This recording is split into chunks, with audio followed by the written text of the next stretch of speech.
घेण्यात आले त्याची काय परिस्थिती, राज्याची काय परिस्थिती? पाणी टंचाईच्या बाबतीमध्ये यावर्षी सालाबादाप्रमाणे आपण बैठक घेतो तशी बैठक घेण्यात आली. मागच्या वर्षाची स्थिती पाहिली असता मागच्या वर्षी याच दिवसामध्ये 22 टँकर आपले सुरू होते. 100च्या वरती विहीर अधिकृत करण्यात आल्या होत्या, पण यावर्षी एकही टँकर आपला अजूनपर्यंत सुरू झालेलं नाहीये.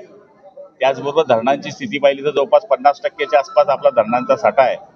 त्यामुळे येणाऱ्या काळामध्ये बाष्पीभवनाचा धोका पाहिला असता, त्याचबरोबर येणाऱ्या वर्षी कमी पाऊस पडेल असा अंदाज सगळीकडे वर्तवण्यात जात असल्यामुळे ही बैठक घेणं अत्यावश्यक गरजेचं होतं. त्याच्यामुळे लोकांना आपण सूचना दिलेल्या आहेत की पाणी जपून वापरा. त्याचबरोबर इरिगेशनच्या डिपार्टमेंटला पण आपण या ठिकाणी माहिती दिलेली आहे की तुम्ही विनाकारण कुठेही पाणी सोडू नये, कोणाच्याही म्हणण्यावर पाणी सोडू नये. MSCBला हे सांगितलं की जिथे अनधिकृत मोटरी लोकांनी काही शेती करता बसवल्या आहेत त्या आजच्या आज काढण्यात याव्या. प्रांत अधिकाऱ्यांना सुद्धा त्या सूचना देण्यात आलेल्या आहे. आणि जर पुढे पाणी सोडायचं असेल तर जिल्हाधिकारी महोदयांच्या परवानगीशिवाय तुम्ही कुठलंच काम करू नये अशा सूचना देण्यात आलेल्या आहे. आणि मला तरी असं वाटतं की त्याच्यामध्ये बरेच नगरपालिकेचे विषय आहे. काही ठिकाणी पाणी टंचाई पुढच्या काळामध्ये भासेल असं चित्र आहे, पण अजून टँकर लागण्याची स्थिती नाही. पण जो साठा आपल्याकडे आहे तो साठा पुढच्या वर्षापर्यंत जवळपास सप्टेंबरपर्यंत पुरावा याच्याकरता आपण हे नियोजन केलेलं आहे. पाण्याच्या विषयी नागरिकांना काय आव्हान करणार? पाण्याच्या विषयी नागरिकांना काय आव्हान? पाणी जपून वापरा. त्याचबरोबर या ठिकाणी नागरिकांना आवाहन करत असताना ज्या ठिकाणी आता ग्रामपंचायतचे सरपंच आहेत त्यांना आपण हीच विनंती केलेली आहे की जिथं तुम्ही 2 दिवसात पाणी देता ते 3 दिवसात द्या. जिथे नगरपालिकेमध्ये आपण 4 दिवसाच्या आत पाणी देतो 5 दिवसाच्या आत. कारण शेवटी पाणी काय आपण तयार करू शकत नाही. जो पाणी साठा आहे त्याच्यामध्येच नियोजन करणं आपलं गरजेचं आहे. त्या पद्धतीने आपण या ठिकाणी सूचना दिलेल्या आहेत. गावांमध्ये पाणी कपातीचं कुठे नियोजन, कारण की सध्या महाराष्ट्राची मागच्या काळातली स्थिती पाहिली तर 112च्या वरती टक्के पाऊस मागच्या काळामध्ये पडलेला आहे. त्यामुळे सगळीकडे धरणांची स्थिती उत्तम आहे, पाणी चांगल्यापैकी आहे.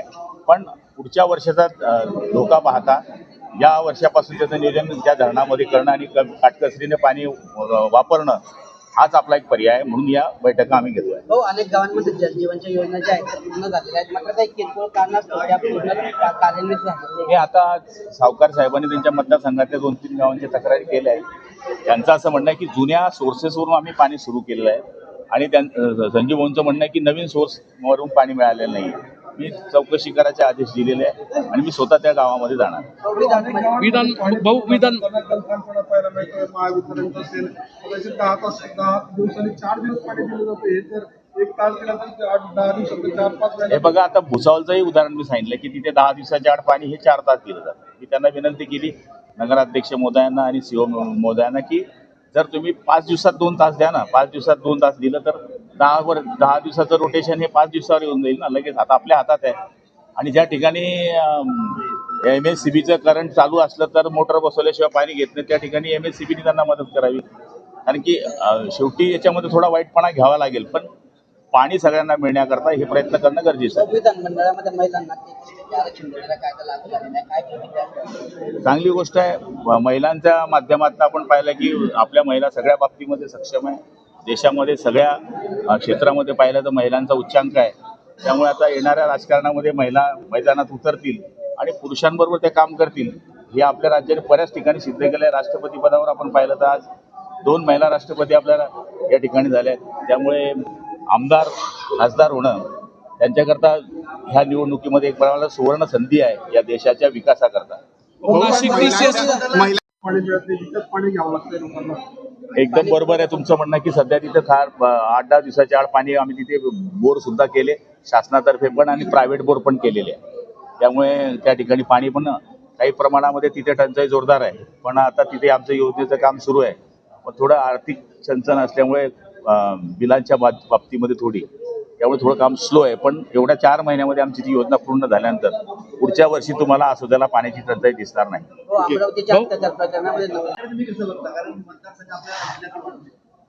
आता बघा, मतदारसंघ वाढतील, तो पुरुष होईल, तो महिला होईल, तो ST होईल, SC होईल, त्याचं सीमालंघन काय होईल याचं आपल्याला अजून काही सांगता येणार नाही.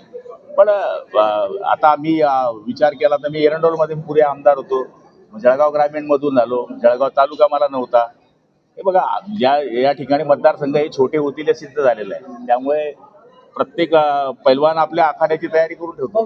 उद्धव ठाकरे पुन्हा एकदा विधानसभेवर जाणार आहेत. विधान परिषदेसाठी उद्धव ठाकरे. हे बघा, तो त्यांचा पक्षाचा विषय आहे, त्यात आपलं बोलणं उचित नाहीये. हो, आसोदा गावामध्ये पाणी केलं पाहिजे आणि त्याला पाकिस्तानात पाठवलं पाहिजे. नवनीत राणा आहेत त्या शेवटी, मी त्यांच्या काय बोलतो. नाशिकमधील TCS प्रकरणी आता SIT बरोबरच ATS आणि NI देखील चौकशी करणार आहे. करायलाच पाहिजे, अशा लोकांना सोडलं नाही पाहिजे, पण ते कायद्याने केलं पाहिजे. जोपर्यंत आपण तो कायदा त्याचा गुन्हा सिद्ध होत नाही तोपर्यंत तो आरोपी नाही असं आपल्या भाषेत आहे किंवा कायद्याच्या भाषेत आहे. तो आरोप करणं, तो सिद्ध करून त्याला शिक्षा देणं ही काळाची गरज आहे आणि ते करावं. नवनीत राणा कारवाई करा म्हणून कार्यकर्ते नरेंद्र मोदी आणि मुख्यमंत्र्यांना पत्र देणार आहे. अशा पद्धतीने जर ते बोलत असतील तर महाराष्ट्रात येऊ शकतात. नाही, आता आपण त्यांच्या बाबतीत बोलत नाही, त्या राणा आहे. रवींद्र तुपकरांनी एक वक्तव्य केलंय. SP साहेबांना मी सकाळी सूचना दिलेल्या आहे की हा भोंदू बाबा कोण आहे ज्यांनी 11 लाख रुपये फसवले 6-7 बायांकडनं, माणसांकडनं, त्याच्यावर त्वरित कारवाई करा आणि ती सुरुवात झालेली आहे. रवींद्र तुपकरांनी उद्धव ठाकरे आणि एकनाथ शिंदे एकमेकांना किती भांडतात, मात्र दिल्लीत एकाच ताटात काला करून खातात, एकाची बियर आणि दुसऱ्याचा चपटा खातात, असं रवींद्र तुपकरांनी वक्तव्य केलंय. कोणाला? उद्धव ठाकरे आणि एकमेकांची भांडतात, मात्र दिल्लीमध्ये जाऊन एकाच ताटात जेवतात. हे बघा, राजकारण वेगळं आहे. एकाकडे जाणं, जेवण करणं ही संस्कृती आहे. आता राजकारणामध्ये का तुम्ही मग एकाकडे बघणार नाही, दुसऱ्याकडे बघणार नाही. लग्न आहे, मरण आहे, कुठले चांगले कार्यक्रम आहे, तिथे एकमेकाकडे जावं लागतं. विचारांची लढाई करा, व्यक्तिगत लढाई माणसाने करू नये राजकारणामध्ये. एकनाथ शिंदे हा साधू माणूस आहे आमचा, ज्या मंदिरात जाईल त्या मंदिराची पूजा करणारा माणूस आहे. याचा अर्थ असा होत नाही की तो माणूस त्याच्याशी भेटला म्हणून याचं असं झालं. ह्या गोष्टी चुकीच्या आहे.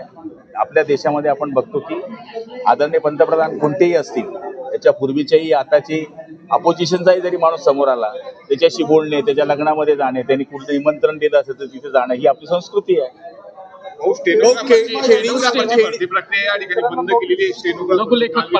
त्यांनी मला निवेदन दिलंय. आता येणाऱ्या याच्यामध्ये मला वाटते जवळपास 200-300 मुलं ते मला भेटायला आले होते. मी आदरणीय मुख्यमंत्री आणि उपमुख्यमंत्र्यांच्या समोर हा विषय मांडला. खेडी पीक विम्याच्या संदर्भात खेडी पीक विमा शेतकऱ्यांना नोटीस दिला, गुन्हे दाखल केले. शेतकऱ्यांच्या बाबतीमध्ये चौकशी सुरू आहे, पण पहिली गोष्ट म्हणजे त्या ठिकाणी पीक विमा अधिकाऱ्याची जबाबदारी ही जास्त आहे. त्याच्यानंतर इथे आपले काही एजंट आहेत, त्या एजंटांनी शेतकऱ्यांना बोलवलेलं आहे, त्यांचा तपास चालू आहे. पोलिसांच्या आणि जिल्हाधिकाऱ्यांच्या कचाट्यातून ती सुटणार नाही अशी मला खात्री आहे.